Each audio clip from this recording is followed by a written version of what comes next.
Hello friends, మీ అందరికీ happy Ugadi friends. ఈ సంవత్సరం మీ అందరికి మంచి జరగాలని కోరుకుంటూ నేను మీ సుధీర్. ఈరోజు మీకోసం నేనైతే మన జూనియర్ ఎన్టీఆర్ గారు చెప్పిన నరసింహుడు మూవీలో నుంచి రైతన్నల కష్టం గురించి చెప్పిన ఒక మంచి డైలాగ్ అయితే మీకు ఈరోజు చెప్తున్నాను. ప్లీజ్ చూడండి, స్ట్రాంగ్గా ఉంటుంది అనమాట డైలాగ్, చాలా పవర్ఫుల్. రేయనక పగలనక ఎండనక వాననక వాగనక వరదనక రాయనక రప్పనక దుమ్మనక దుప్పనక ముళ్ళనక ముంపనక పూరిగనక పామనక కోడి కోత కోయగానే నాగల్లెత్తి పొలం చేరి సాలు పెట్టి కొండ్రమేసి దుక్కి దున్ని దుగాలేసి నీరు పెట్టి దమ్ము చేసి విత్తు నాటి పైరు పెంచి పస్తులుండి పుస్తలమ్మి మందు జల్లి కలుపు తీసి కాపుగాచి ముసలి ముతక్క అమ్మ నాన్న పిల్ల జల్ల ఇల్లంతా ఏకమై కోత కోసి కొప్ప నూచి బస్తాకెత్తి బండి కట్టి బట్టం తెచ్చి మిల్లుకొచ్చి బేరమాడి కట్టకెత్తి పైగమెంత లెక్క కట్టి కళ్ళ కత్తి కట్టగట్టి పక్కనెట్టి అలసచింత తీర్చాలని అరకప్పు టీ అడిగితే ఆరుగాని రైతు బిడ్డ నెత్తులంతా చెమట చేసి వెనకేసిన సొమ్ముని వెనక తిరిగి లోపు కాజేయడానికి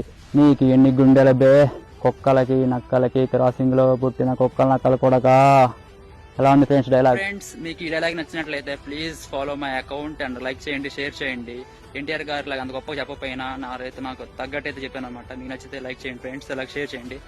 అలాగే నన్ను కొంచెం ఆదరిస్తారని మనస్ఫూర్తిగా నమ్ముతూ రైతుల గురించి మీరు అందరూ సపోర్ట్ చేయండి. జై కిసాన్, జై జవాన్. ఇట్లు మీ సుధీర్, ఒక రైతు బిడ్డ.